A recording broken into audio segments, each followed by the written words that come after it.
Good evening, everyone, and could I first of all thank Joe Mulholland for his invitation to me to come here this afternoon. I didn't need to be asked twice. I came running because it's always a pleasure to come here, and also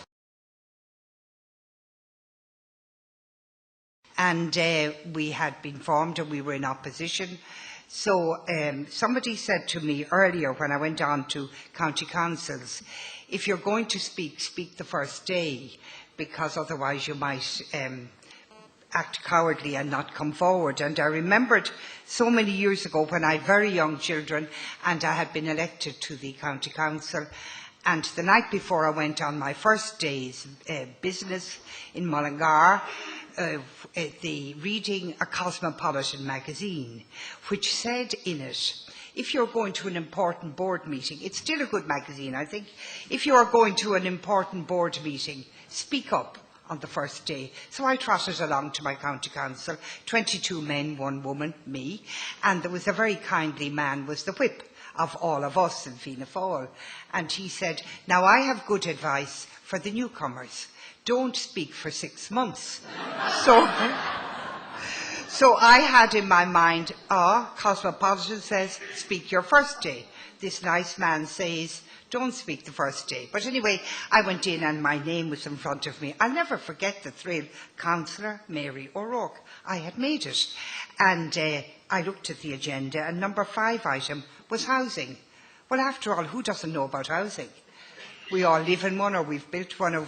So housing came along and I put up my hand, Law of North, and the chairman said, Councillor Mary O'Rourke, to complete embarrassment from all my Fianna Fáil colleagues. And up I stood, and you know, I haven't stopped talking since.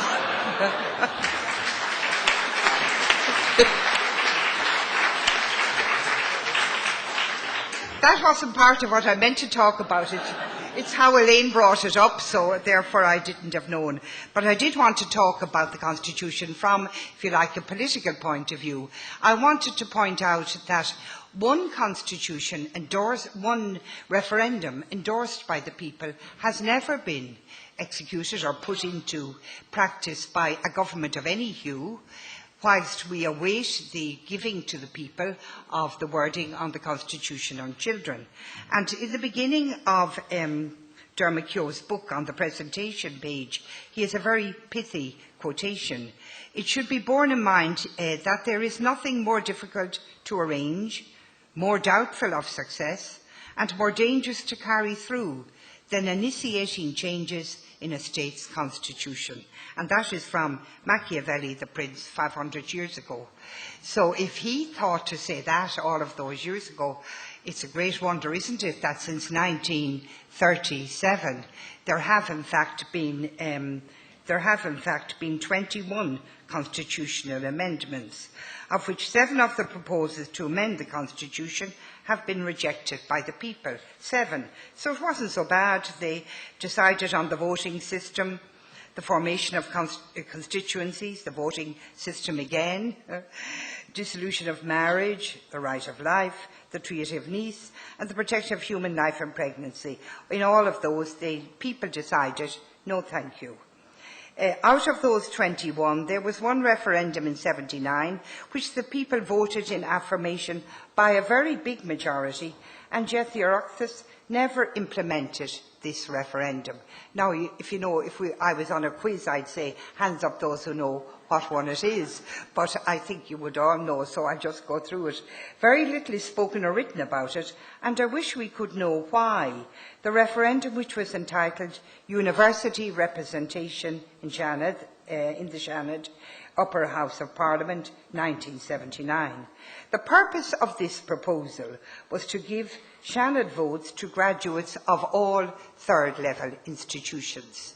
So what were then the 2 NIHs, Limerick and Dublin, and all of the 8 ITs, well, they're now ITs, then they were the regional colleges. All of those were to get a vote in the Seanad. The number of votes recorded in favour of this proposal was 552,000, and the total number recorded against it was 45,000. So it was all signed into law, and then That was everybody sat back, and that has never been introduced. And governments of all hues have just absolutely neglected it. I can never understand how somebody didn't take a case who was denied a vote. The people had voted. So we have a great affinity and a great love of our constitution, and yet in all of the years since 1937 there was one referendum affirmed very strongly. Yes, I know the total outcome was small, that's beside the matter. The majority was huge in favour of it, and yet it was never, and there have been, in case you think, oh, it's all those Fianna Fáil types, they wouldn't bring it in. Not at all. There were two other governments of the other hue. They were also in power during that period, and they did nothing about it. So it's quite extraordinary that there hasn't been an advance. I cannot understand it, and I think it's up to some of us to start to do something about it. So I just put that out for reflection, because it is quite a stunner to get in your face, so to speak, that the people's will was disregarded. A will affirmed very strongly. And I think that you know, if we are to look at faults in the Constitution, there must not have been a mechanism within it, and perhaps when the next speaker would come along, he would tell us if there was, if there is a lacuna caused by the non-putting into effect of the will of the people. So now we look at the committee of which I had the honour to chair, and it was a very fine one, and I loved it. I never thought, I was so lucky to get my seat back. I really must share that with all of you. I lost my seat in the 2002 general election, and everyone said, oh, well, that's the end of her anyway. No, I don't mean maliciously, I don't, except those of my own constituency, of course. But they said, everyone said, oh, can't you put your feet up, dear? Now, I don't know what putting your feet up, dear, means, because I want to put my feet down, and then I want to get moving and walking and talking. But they said, put your feet up, dear, and take it easy. And I had a wonderful 5 years in Shanna there, and I see my dear colleague and friend Michael McDowell here, and he was a most wonderful Minister for Justice for us all, for the country, during that period. But for us it was powerful. I wanted to make something of the Seanad. I just didn't want it to go doodly-oo-dee-oo the way it always went.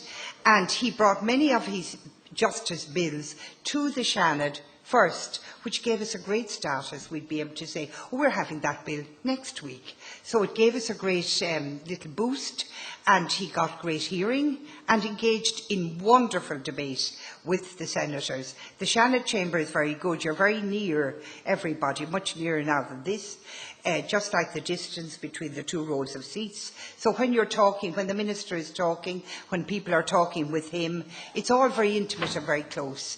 And he received great courtesy, I think, always in the Seanad. He gave great courtesy back and respect, and the bills were all the better for it. So we advanced very strongly. So there came then the period in 2007, and would I, wouldn't I go on, and my two sons, we gathered in conclave, and they said, now, Ma, whatever you decide, they were great.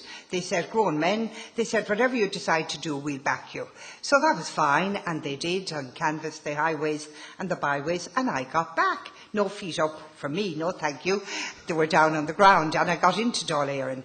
And I did not want to be a minister again, let me be quite clear. I had been there, done that, had enough of it. I wanted now to be a parliamentarian, in the fullest sense of the word. I wanted to be noisy and talkative and bothersome. Not in the Lucinda Creighton style now. Now, you could never hope to match that. You could never hope to match that.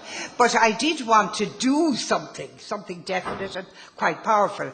And Bertie Ahern, then Taoiseach, asked if I would take over the chair of a committee to be called the Joint Committee on the Constitutional Amendment on Children. What a mouthful. But anyway, calls for this had gone back a long time, back to 1993, when Judge Catherine McGuinness, who chaired the Kilkenny Incest Inquiry, said at that time a constitutional amendment to protect the rights of children would change the atmosphere in which childcare, cases would be approached, as it would create an atmosphere of putting the child's rights first, rather than considering the parents' rights and the family rights first. So that various committees over the years debated and endorsed, and then when Brian Lenihan, as Minister for Children, brought forward in February 2007, the bill on it, Bertie Ahern said, "It appears increasingly clear that the inadequate recognition in our constitutional law of the rights of children as individuals has to be addressed. That is an essential first step in creating a new culture of respect for the rights of the child." And this overarching principle was at the heart of the work of the committee. Now, we were mandated to bring in a consensus report.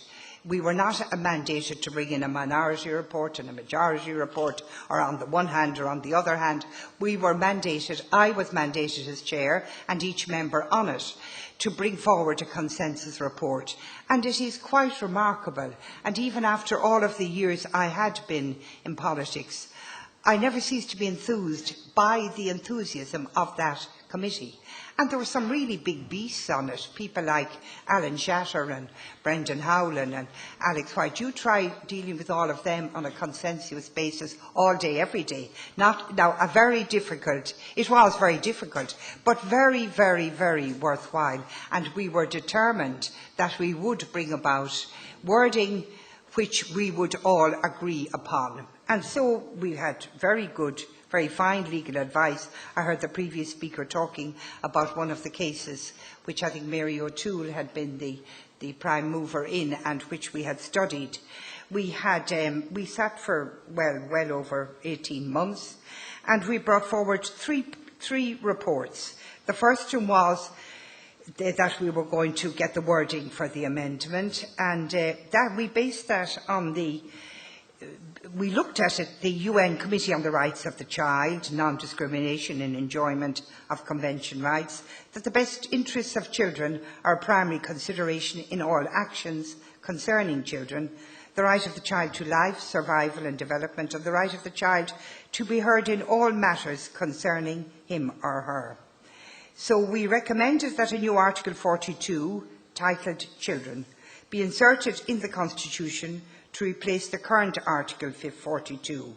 And this new article contains an express acknowledgement of the rights of children as individuals, including the right to have their welfare regarded as a primary consideration, whilst also expressly recognising that the primary and natural carers, educators and protectors of the welfare of a child are the child's parents. We do know too from case law that there are still some differences in the treatment of children based on the marital status of their parents. The amendment proposed by our committee addresses this by providing constitutional recognition of the principles of non-discrimination and equality between children, irrespective of the marital status of their parents. We also decided in our wording that the child's voice is heard in any judicial and administrative proceedings affecting the child, having regard to their age and maturity. And so we go on then to recommend that where parents fail in their responsibilities, the state will either supply or supplement in a manner that is proportionate. It is not at all intended that the role of parents would be lessened or diminished in any way.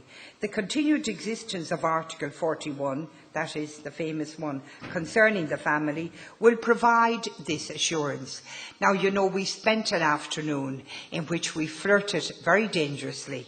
Would we do something with Article 41? We really did, and we very quickly abandoned it. Could you imagine going out to the people in Ireland with doing anything with that? So that is left as it is, and the intervention would be proportionate with a preference at all times for the preservation of the family. Also, we went on that the amendment would allow for the adoption of any child from a marital or a non-marital family, where the parents have failed in their responsibility for such a period of time as would be prescribed by law, and where the best interests of the child required it. Now, that's very important. There are many, many children throughout the country in foster care, but they cannot be placed for adoption because of our current constitutional framework.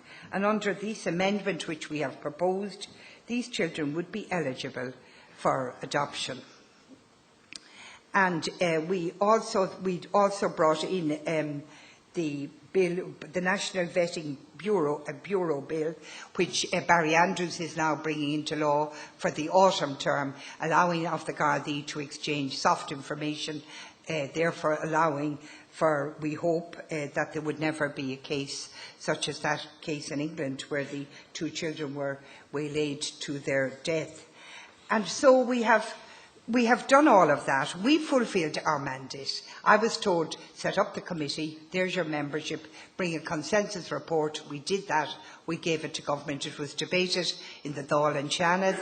It went to government, and I understand it is now out with all of the ministers, and they are looking at it and deciding how much it's all going to cost. Well, I mean, it's all going to cost much more if we don't do it. And I have had various conversations with various ministers who are saying, oh but, oh but, oh but. And to my mind, there is no place for but in this matter. Now, of course, it's not a panacea, and I am always conscious that I must say this and say it most very, very definitely.